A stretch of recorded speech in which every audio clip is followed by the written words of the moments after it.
আসসালামু আলাইকুম। প্রথমেই দেখবেন সংবাদ শিরোনাম। কোটি টাকা পাচ্ছে হাদিসুরের পরিবার।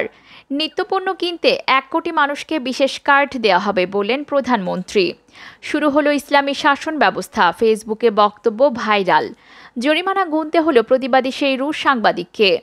কিয়েভে হামলায় ফক্স নিউজের ২ সাংবাদিক নিহত। এবার দেখুন বিস্তারিত। কোটি টাকা পাচ্ছে হাদিসুরের পরিবার।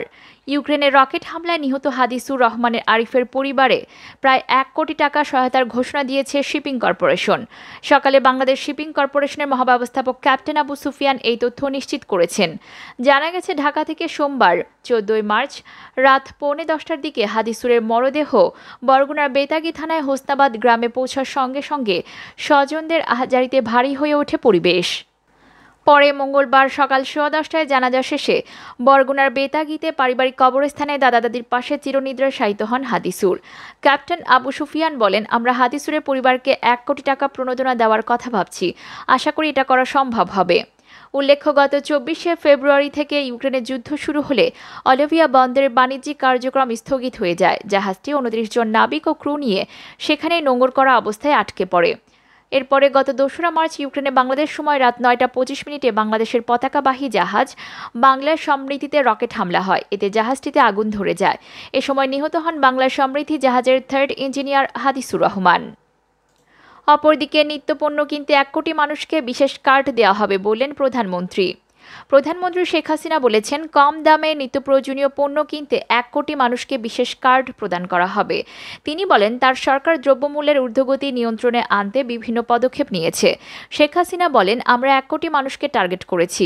আমরা তাদের বিশেষ কার্ড দেব যাতে তারা ন্যায্য মূল্যে নিত্য প্রয়োজনীয় পণ্য কিনতে পারে। প্রধানমন্ত্রী মঙ্গলবার তার সরকারি বাসভবন গণভবনের ১৪ দলের নেতাদের সাথে সূচনা বক্তব্য সরকারের এই পরিকল্পনার কথা জানান। ইতোমধ্যে কোভিড-19 মহামারী চলাকালীন ৩৮ লাখ লোক আর্থিক সহায়তা পেয়েছে উল্লেখ করে তিনি বলেন, এদের সাথে আরও অনেকেই অন্তর্ভুক্ত করা হবে এবং শেষ পর্যন্ত মোট ১ কোটি মানুষই কার্ড পাবে। তিনি উল্লেখ করেন, ইতোমধ্যে ৫০ লাখ লোককে কার্ড দেওয়া হয়েছে যাতে তারা ১০ টাকায় চাল কিনতে পারে। ভোজ্য তেলের মূল্য বৃদ্ধি নিয়ে মন্ত্রিপরিষদের বৈঠকে আলোচনার প্রসঙ্গ উল্লেখ করে প্রধানমন্ত্রী বলেন, তেলের মূল্য বৃদ্ধি নিয়ে টাস্ক ফোর্সের গঠনের সাথে কথা বলেছি। মজুদ তেলের কোথাও হোল্ডিং হচ্ছে কিনা তা খতিয়ে দেখা হচ্ছে।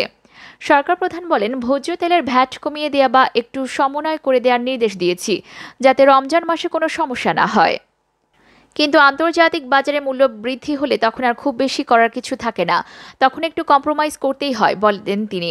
প্রধানমন্ত্রী বলেন, যুদ্ধের কারণে পরিবহন ব্যয় অর্থাৎ কার্গো ভাড়া খুব বেড়ে গেছে, কারণ সয়াবিন তেল আমাদের ব্রাজিল থেকে এবং পাম অয়েল মালয়েশিয়া থেকে আসে। ভোজ্য তেলের বিষয়ে দেশ এখন শতকরা ৯০% আমদানি নির্ভরশীল উল্লেখ করে শেখ হাসিনা বলেন, ইতিমধ্যে আমাদের বিজ্ঞানীরা সর্ষের কয়েকটি বীজ আবিষ্কার করেছেন যার ভালো উৎপাদন হবে। আগামী কয়েক বছরে পেঁয়াজ আর বাইরে থেকে আনতে হবে না, আমরাই রপ্তানি করতে পারবো। এ ব্যাপারেও বিজ্ঞানীরা কাজ করছেন। তিনি বলেন, প্রত্যেকটা জিনিস যেন আমরা নিজেরা উৎপাদন করে নিজেদের চাহিদা মেটাতে পারি, সেরকম একটা অবস্থানে আমাদের যেতে হবে। কারো মুখাপেক্ষী হয়ে যেন থাকতে না হয়, সেজন্য আমরা সাধ্যমতো চেষ্টা করে যাচ্ছি। সরকারের কাছে যথেষ্ট খাদ্য মজুদ আছে জানিয়ে শেখ হাসিনা বলেন, আলহামদুলিল্লাহ, এখনও ১৮ লাখ টন খাদ্য মজুদ আছে আমাদের, সেখানে কোনো অসুবিধা নাই। ফসল উৎপাদন বাড়ানোর তাগিদ দিয়ে তিনি এ সময় বলেন, কারো এতটুকু জমি যেন অনাবাদি না থাকে, যে যা পারেন সেটাই উৎপাদন করবেন। প্রত্যেকটা এলাকাতে কিছু না কিছু উৎপাদন হবে, সেটাই আমার লক্ষ্য। তাতে আমাদের যে খাদ্য চাহিদা সেটা যেন পূরণ করতে পারি। অমর ২১শে ফেব্রুয়ারি আন্তর্জাতিক মাতৃভাষা দিবসের স্বীকৃতি প্রদান, জাতির পিতার ৭ মার্চের ঐতিহাসিক ভাষণকে আন্তর্জাতিক প্রামাণ্য দলিলে স্থান করে দেয়া এবং সর্বশেষ জয় বাংলাকে জাতীয় স্লোগান ঘোষণায় তার সরকারের পদক্ষেপের উল্লেখ করে সরকার প্রধান বলেন, জয় বাংলা স্লোগান আমাদের হয়েছে স্বাধীনতার চেতনা যা মুছে দেওয়ার চেষ্টা হয়েছিল, সেগুলোকেও পুনরুজ্জীবিত করে একে একে সামনে নিয়ে আসার কাজটা আমরা করতে পেরেছি। অপরদিকে শুরু হলো ইসলামী শাসন ব্যবস্থা, ফেসবুকে বক্তব্য ভাইরাল। আলহামদুলিল্লাহ, শুরু হলো ইসলামী শাসন ব্যবস্থা। কাদিরা ইউনিয়নে কোনো বিয়ের অনুষ্ঠানে গান বাজনা চলবে না, যদি চলে ৭৫,০০০ টাকা জরিমানা করা হবে। বাজারে কোনো গানের আওয়াজ যেন না শুনি, তোমরা মন চাইলে কানে ইয়ারফোন দিয়ে শোনো, আরেকজনকে শোনাইও না। চর কাদিরিয়া ইউনিয়নে পরিষদের চেয়ারম্যান মাওলানা খালেদ সাইফুল এমন ঘোষণা দিয়েছেন। তার এই ঘোষণা ফেসবুকে ভাইরালের পর চলছে তোলপাড়। ফেসবুকে ওই চেয়ারম্যানের নামে ভাইরাল হওয়া বক্তব্যে সাউন্ড বক্স ভাড়া দেওয়া বন্ধ করতে এবং মেয়েদের বোরকা পরে স্কুলে পাঠাতেও সতর্ক করা হয়। চেয়ারম্যান বলেন, যারা বক্স বা সাউন্ড বক্স ভাড়া দাও, মনে রেখো বাপ বাজেয়াপ্ত হবে। কোনোদিন ফিরে পাবে না। কোনো অভিভাবক বোরকা ছাড়া মেয়েদের স্কুলে পাঠাবেন না। যারা পাঠাবেন তাদের তালিকা করব। কী ব্যবস্থা নিই সেটা পরে দেখবেন। স্কুলে কোনো ছাত্রছাত্রী মোবাইল নিতে পারবে না, মোবাইল বাড়িতে চালাবে। অভিভাবক ও স্কুল কর্তৃপক্ষ খেয়াল রাখবেন। হাফেজ মনিরুল ইসলাম নামের এক ব্যক্তি নিজের ফেসবুকে চেয়ারম্যান খালেদ সাইফুল্লাহর নাম ও ছবি ব্যবহার করে পোস্ট দেন। হাফেজ মনিরুল ফেসবুকে লেখেন, নির্দেশ রূপে তিনি চেয়ারম্যানের বক্তব্য প্রচার করেছেন। জানা গেছে, ইউপি চেয়ারম্যান মাওলানা খালেদ সাইফুল্লাহর আয়োজনে গত 11, 12 ও 13 ফেব্রুয়ারি চরকাদিরা ইউনিয়নের আউলিয়ানগর মাদ্রাসা মাঠে বার্ষিক ওয়াজ মাহফিল অনুষ্ঠিত হয়। ওই মাহফিলে তিনি রাতে বিয়ে সহ অন্যান্য অনুষ্ঠানে উচ্চস্বরে গান বাজনা চালানো, ছাত্রছাত্রীদের মোবাইল ব্যবহারের সতর্কতা এবং ছাত্রীদের বোরকা পরা সংক্রান্ত বক্তব্য দেন, যা পরে হাফেজ মনিরুল ইসলাম ফেসবুকে লিখে পোস্ট দেন। তবে সম্প্রতি ফেসবুকের ওই স্ট্যাটাস ভাইরাল হয়। খালেদ সাইফুল্লাহ ইসলামী আন্দোলন বাংলাদেশের কেন্দ্রীয় কমিটির উপদেষ্টা। গত বছর নভেম্বরে ইউনিয়ন পরিষদের নির্বাচনে তিনি নৌকা প্রতীক ও আওয়ামী লীগের বিদ্রোহী প্রার্থীকে অন্তত 950 ভোটে পরাজিত করে হাতপাখা মার্কার চেয়ারম্যান নির্বাচিত হন। এর আগের পরিষদের চেয়ারম্যান ছিলেন খালেদ সাইফুল্লাহ। অপরদিকে জরিমানা গুনতে হলো প্রতিবাদী সেই রুশ সাংবাদিককে। টিভিতে সংবাদ পাঠ অনুষ্ঠান চলার সময় ক্যামেরার সামনে যুদ্ধবিরোধী প্ল্যাকার্ড হাতে দাঁড়ানো সেই রুশ সাংবাদিক মারিনা ওভসায়ানিকোভাকে 30,000 রুবল $280 জরিমানা করেছে মস্কোর একটি আদালত। তাকে আদালতে হাজির করার পর ওই ঘটনার শুনানি শেষে এই জরিমানা করা হয় বলে এক প্রতিবেদনে জানিয়েছে কাতার ভিত্তিক সংবাদ মাধ্যম আল জাজিরা। গত সোমবার রাশিয়ার টেলিভিশন সংবাদ মাধ্যমে চ্যানেল 1-এ সংবাদ পাঠ অনুষ্ঠান চলার সময় সংবাদ পাঠিকার পেছনে যুদ্ধবিরোধী প্ল্যাকার্ড হাতে দাঁড়ান মারিনা, যিনি ওই টিভি চ্যানেলের অন্যতম সম্পাদক। মারিনার প্রদর্শিত সেই প্ল্যাকার্ডে লেখা ছিল, যুদ্ধ নয়, যুদ্ধ বন্ধ করুন, প্রোপাগান্ডায় বিশ্বাস করবেন না, তারা আপনাকে মিথ্যে বলছে।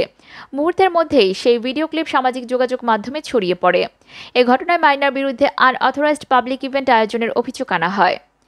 মঙ্গলবার 15 মার্চ দেওয়া রায়ে মস্কোর ওস্তাকিনস্কি জেলা আদালতের বিচারক বলেন, তিনি আইনের লঙ্ঘন করেছেন, এজন্য তাকে 30,000 রুবল জরিমানা করা হয়েছে। তবে তার বিরুদ্ধে অন্য কোনো গুরুতর অভিযোগ আনা হয় কিনা সে বিষয়ে প্রাথমিক তার আইনজীবীরা কোনো বক্তব্য পাওয়া যায়নি। এদিকে যুদ্ধের প্রতিবাদ করায় ওই সাংবাদিককে ধন্যবাদ জানিয়ে ইউক্রেনের প্রেসিডেন্ট ভলোদিমির জেলেনস্কি তিনি বলেছেন, যারা সত্য প্রচার করতে বিরত থাকে না, আমি তাদের প্রতি কৃতজ্ঞ। অপরদিকে কিয়েভে হামলায় ফক্স নিউজের 2 সাংবাদিক নিহত। রাশিয়ার সামরিক বাহিনীর অভিযানের মধ্যে ইউক্রেনের রাজধানী কিয়েভে আরও 2 সাংবাদিক নিহত হয়েছেন। নিহত ওই 2 সাংবাদিকের নাম পিয়েরে জাকোরজেভস্কি এবং ওলেক্সান্দ্রা কুভশিনোভা। তারা উভয়ে যুক্তরাষ্ট্রের নিউ ইয়র্ক ভিত্তিক সংবাদ মাধ্যম ফক্স নিউজের হয়ে কাজ করতেন। বুধবার 16 মার্চ এক প্রতিবেদনে এই তথ্য জানিয়েছে ব্রিটিশ সংবাদ মাধ্যম বিবিসি। প্রতিবেদনে বলা হয়েছে, ইউক্রেনের রাজধানী কিয়েভের উপকণ্ঠে হোরেঙ্কা নামক স্থানে সাংবাদিকদের বহনকারী গাড়িতে গোলা আঘাত হানলে 55 বছর বয়সী ক্যামেরাম্যান পিয়েরে জাকোরজেভস্কি এবং 24 বছর বয়সী ওলেক্সান্দ্রা কুভশিনোভা নিহত হন।